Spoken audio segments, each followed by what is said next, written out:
And I'm tripping because I'm not a billionaire. And I asked a guy who asked me to do it, I said, I'm not a billionaire, you do understand that. We said, Mr. Howard, we know everything about you.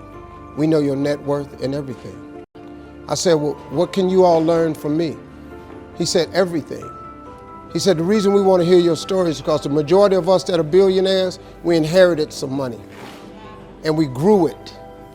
A couple of us inherited $1 billion, some of us inherited 300 million and we turned it into $1 billion. You come from nothing. What we want to know is how you got to where you are after coming from nothing.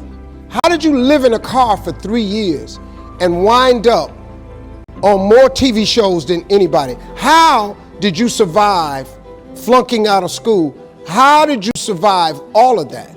We want to know that, because in case something happens to us, we don't really have the information that you have, or how to come from the back to the front, or how to come from the bottom to the top. So I get asked oftentimes to speak.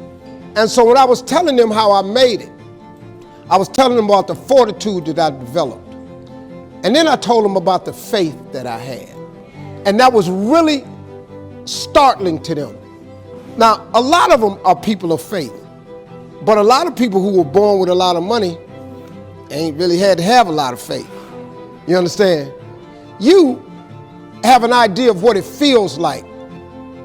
You've seen some kids get put in foster care. You've seen Child Protective Services come to somebody's house. You've seen kids come to school with less. You might have been one of the kids that went to school with less. You have struggled to give your kids a better life than the one you had. They don't hear this. But I'm gonna tell you something right now. You can be successful without an education. You can be successful without coming from a rich family. You can be successful